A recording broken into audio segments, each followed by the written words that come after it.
Emndenini kaKegakilwe kusenzima ukwamukela ukuthi ubaba uyise umalume othandiweyo wabo uGordon Kegakilwe akasekho emhlabeni. Ngokusho komndeni konke kwenzeke ngokusheshsha. He called me Sunday morning when he was telling me that, "Sister, I'm calling you right now. I'm at the hospital." And he said, "No, my sister, I know you. Don't panic. I'll be all right.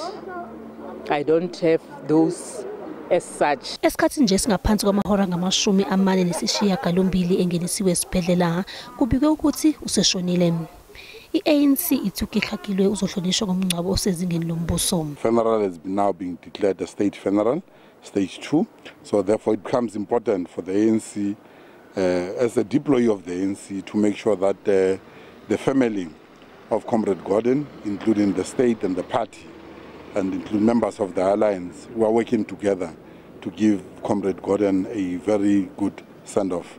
Umndeni uthi uzoqinisekisa ukuthi uyayilandela imithetho ye-COVID-19. We will observe as much as possible